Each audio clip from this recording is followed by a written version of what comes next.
শুনেন ঢাকায় দুর্নীতি দমন কমিশনের কার্যালয়ের সামনে আমাদের অবস্থান বিক্ষোভ কর্মসূচি পালিত হবে। প্রত্যক্ষভাবে দুর্নীতিবাজদের আশ্রয় দেওয়া হচ্ছে, প্রশ্রয় দেওয়া হচ্ছে।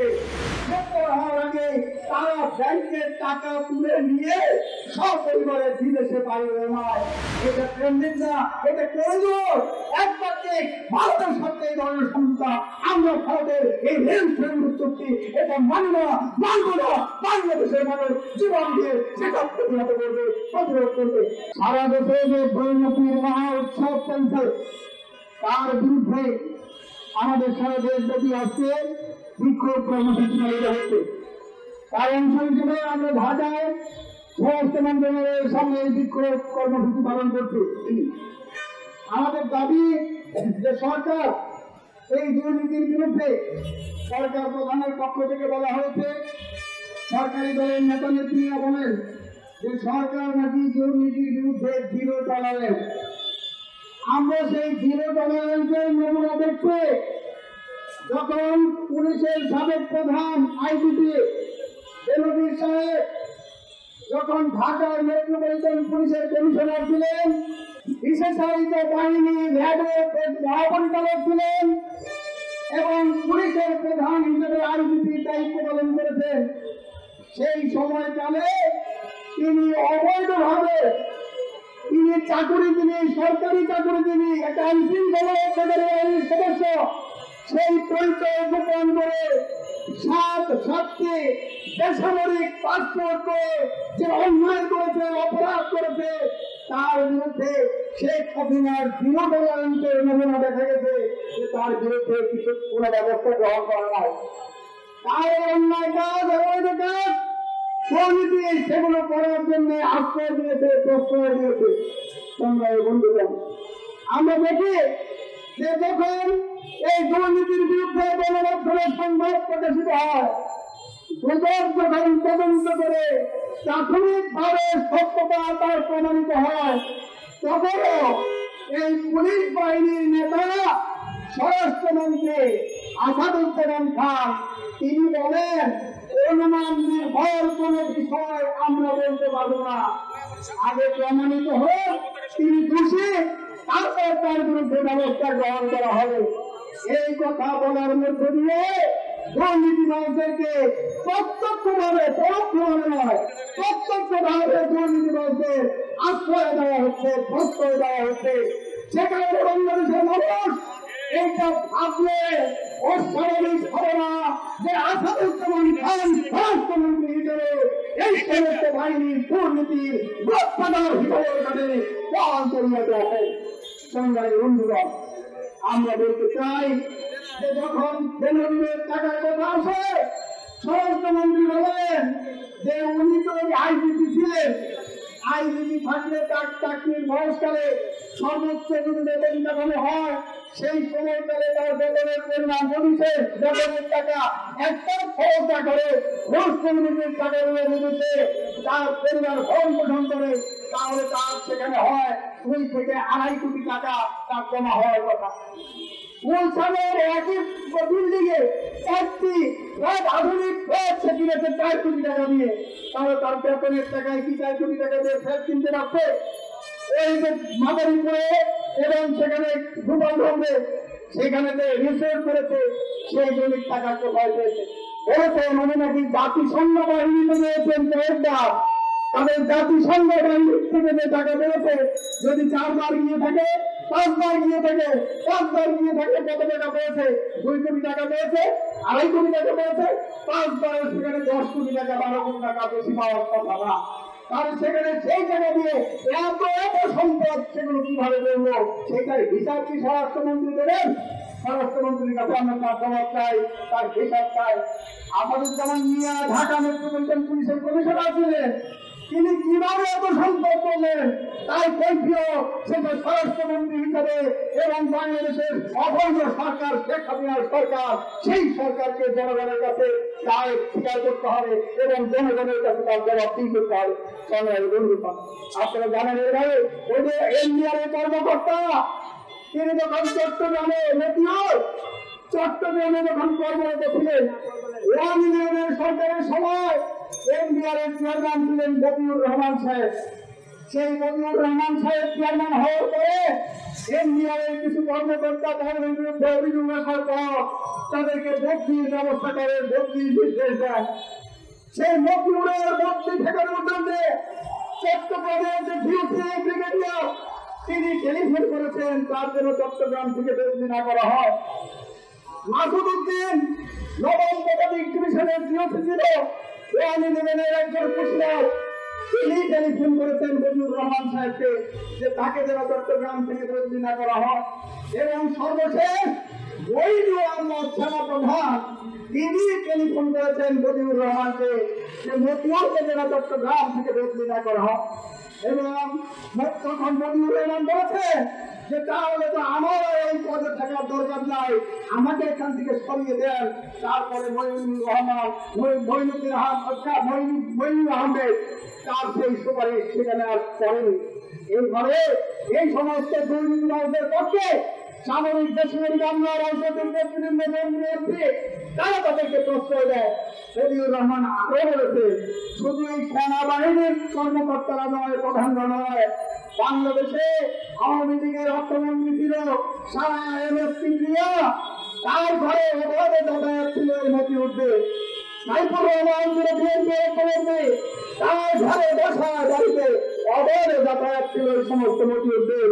এই কথা সাবেক এনবিআর এর চেয়ারম্যান মতিউর রহমান টকশোতে বলেছে, পত্রিকায় কলাম লিখে বলেছে, তার যে বই আছে সেই বইয়ের মধ্যে তিনি উল্লেখ করেছেন। তারপরে এই মতিউররা একের পর এক তারা প্রমোশন পান। আপনারা দেখেছেন যে মতিউরের স্ত্রী লাকি নরসিংদী উপজেলার চেয়ারম্যান কিভাবে সকলে কয়েকদিন গাঁজা দেওয়ার পরে তিনি উপজেলা পরিষদের চেয়ারম্যান হিসেবে অফিস করেছেন। সেখানে কয়েকটা দুইটা মিটিং এ অংশগ্রহণ করেছেন। সাংবাদিকদের প্রশ্নের জবাব বলেছে সাংবাদিকদেরকে টাকা দিয়ে কিনে ফেলেছে, কাজে আর কোনো খবর বেরোবে না। তারপর থেকে আমরা দেখলাম মতিউর, লাকি এবং তার পরিবারের যে সম্পদের খবর, দুর্নীতির খবর, সেটা খানিকটা কমে গিয়েছে। আমরা এই সময় থেকে কোন সাংবাদিকদেরকে টাকা দিয়ে তারা কিনেছে, আমরা সরকারের পক্ষ থেকে, আইন শৃঙ্খলা রক্ষাকারী বাহিনীর পক্ষ থেকে তাদের বিরুদ্ধে ব্যবস্থা গ্রহণ করার জন্য আমি দাবি জানাচ্ছি। আরেকটি কথা, এই স্বরাষ্ট্র মন্ত্রণালয় তারা বলে এখানে পুলিশ খেলা হয়। এমনিতেই তো পুলিশ বাহিনী সম্পর্কে খবর আছে যে রোগী ডাক্তার আসিবার পূর্বেই রোগী মারা গেল। আমাদের যখন এই দুর্নীতিবাজরা দুর্নীতির খবর প্রকাশিত হতে থাকে তার আগে, তাদের বিরুদ্ধে মামলা হওয়ার আগে, পুলিশ অভিযান হওয়ার আগে, গ্রেপ্তার হওয়ার আগে তারা ব্যাংকের টাকা তুলে নিয়ে সব পরিবারের বিদেশে পাড়ি জমায়। বেনজির পাড়ি জমিয়েছে, আসাদুজ্জামান মিয়া পাড়ি জমিয়েছে, শোনা যায় মতিউর নাকি এই আখাউড়া সুনান্দ দিয়ে আগারতলায় মাথা নেড়া করে দেশ থেকে পালিয়েছে, এই ধরনের খবর পাওয়া যায়। তাহলে আমাদের আইন শৃঙ্খলা রক্ষাকারী বাহিনী, বিডিআর সীমান্তরক্ষী বাহিনী, বিএসএফ এবং বিজিবি তারা কি করে? ভারতীয় সীমান্তরক্ষী বাহিনী বাংলাদেশের নাগরিকদেরকে একের পর এক সীমান্ত হত্যা করে, গুলি করে, পাখির মতো হত্যা করে তাদেরকে জ্বালানির লাশ কারণে ধরে এই ধরনের মতিউররা কিভাবে ওই সীমান্ত অতিক্রম করে যায়, তাদের বিরুদ্ধে বাংলাদেশের বিজিবি, পুলিশ প্রশাসন এবং ভারতের বিএসএফ তারা কোন ধরনের ব্যবস্থা গ্রহণ করে না। সংগ্রামী বন্ধুগণ, এই কথা বাংলাদেশের জনগণ আজকে জানতে চায়। সংগ্রামী বন্ধুগণ, পুলিশের আরেকজন সাবেক ডিআইজি ওই গুলশানে 200 কোটি টাকা দামের একটা বাড়ি সে দখল করে রেখেছে। যখন তিনি কর্মরত ছিলেন সেই বাড়িটা তার নামে বরাদ্দ ছিল। তার চাকরি শেষ হওয়ার পরে তাকে কয়েকবার নোটিশ দেওয়া হয়েছে বাড়ি ছাড়ার জন্য, তিনি নোটিশ প্রত্যাখ্যান করেছে, বাড়ি ছাড়েন নাই। উপরন্ত গণপূর্ত মন্ত্রণালয়ে গিয়ে তদবির করেছে যে শামসুদ্দোয়া তিনি তার নামে মুক্তিযোদ্ধা হিসেবে সেই বাড়িটি তার নামে 200 কোটি টাকা দামের বাড়ি। এই এই ধরনের দুর্নীতি, এই ধরনের অন্যায়, এই কাজগুলো বাংলাদেশে চলছে। এটা শুধুমাত্র শেখ হাসিনার সরকারের আমলে সমস্ত রেকর্ড সেটা অতিক্রম করেছে। অতীতে দুর্নীতি হয়েছে, সেই দুর্নীতিবাজরা চুপে থাকতো, চুরি করে তারা দুর্নীতি করতো গোপনে গোপনে, মানুষের সামনে তারা লোক সম্মুখে তারা প্রকাশিত হতো না। আর আজকের দুর্নীতিবাজরা তারা গলা উঁচু করে সবার সামনে তারা মাথা উঁচু করে দাঁড়ায়। আরেকটা আশ্চর্যজনক ব্যাপার, আমাদের যে পুলিশ সার্ভিস অ্যাসোসিয়েশন তারা একটা এই দুর্নীতিবাজদের পক্ষে বিবৃতি দিয়েছে। তারা বলেছে যে সেখানে এক ধরনের সাংবাদিকরা এই ধরনের খবর প্রচার করে জনগণের কাছে নাকি একটা বিভ্রান্তি তৈরি করছে। আমরা এই পুলিশ সার্ভিস অ্যাসোসিয়েশনের এই বিবৃতি ভিন্ন এবং প্রতিবাদ জানাই। আমরা জানি যে অভিযোগ তাদের বলে যে কোন ব্যক্তির দায় বাহিনী নেবে না। শেখ হাসিনা বলে কোন ব্যক্তির দুর্নীতি অপকর্মের দায় সরকার নেবে না, বাহিনী নেবে না, কোন প্রতিষ্ঠান নেবে না। আর এই দুর্নীতিবাজ বেনজির যখন রাজনীতি ছিল তখন ওই চট্টগ্রামের কক্সবাজারের প্রতি ওসি ওই আর্মির নেতা ফিরহাকে রাশেদ সিনহাকে যখন হত্যা করে তখন তিনি বলেছিলেন যে ব্যক্তির দুর্নীতির দায় বাহিনী গ্রহণ করবে না।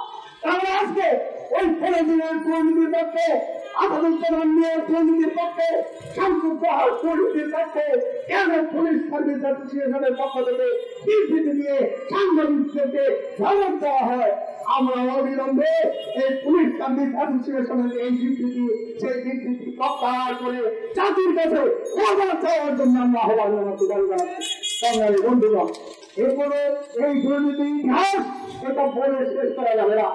আজকে রঙে দুর্নীতি, শেখ হাসিনার সরকার তার প্রশাসন আতঙ্ক নিমজ্জিত হয়েছে আজকে দুর্নীতিতে।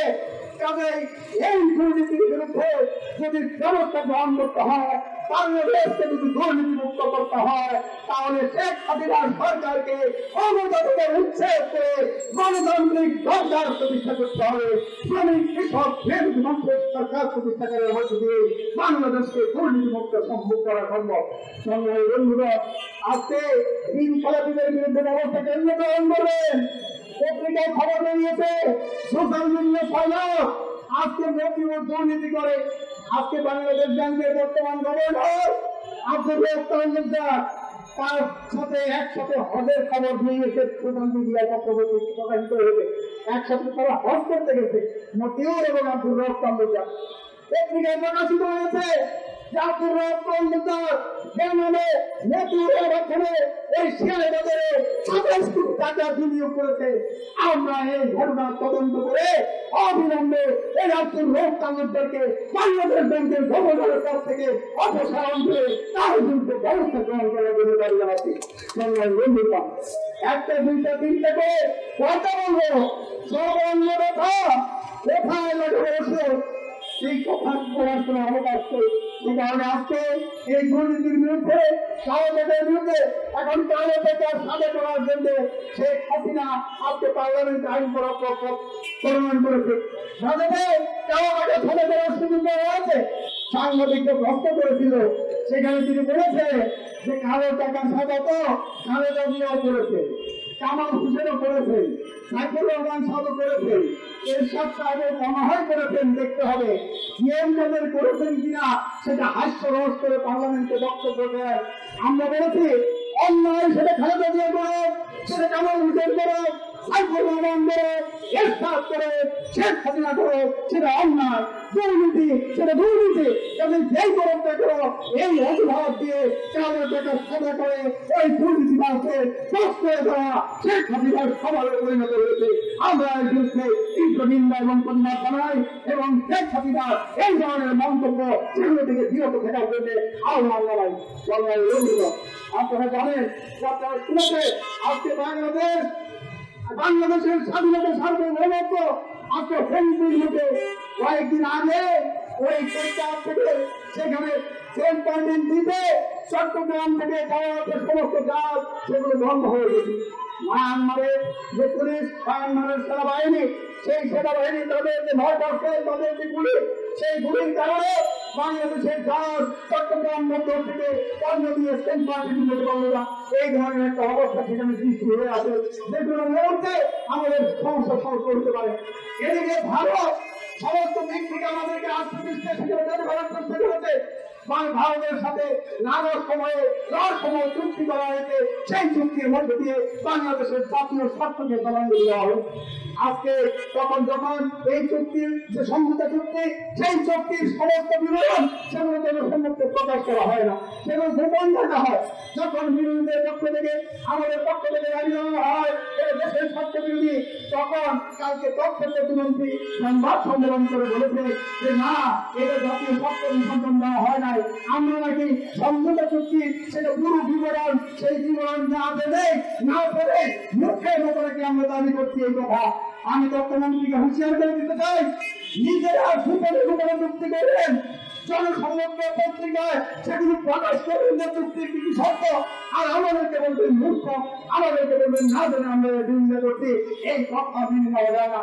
সংগ্রামী বন্ধুগণ, সেখানে বলেছে যে বাংলাদেশটা কি যে চুক্তি হয় দ্বিপাক্ষিক, বহুপাক্ষিক চুক্তি হয়, সে কথাটা বলেছে ইউরোপে নাকি এক দেশ থেকে আরেক দেশে যেতে পারে কেন্দ্রিক হয়। তাহলে আমরা বাংলাদেশ থেকে নেপালে যেতে পারি না, বাংলাদেশ থেকে ভুটানে যেতে পারি না, মাত্র 20 কিলোমিটার রাস্তা শিলিগুড়ি, সেখান থেকে আমাদের 20 কিলোমিটার রাস্তা কেন্দ্রিক দেয়, তারা আমাদের বঙ্গবন্ধুর চট্টগ্রাম বন্দর ব্যবহার করে নেপাল এবং ভুটান তারা বাণিজ্য করতে পারে, আমাদের পণ্য সেখানে সরবরাহ করতে পারে।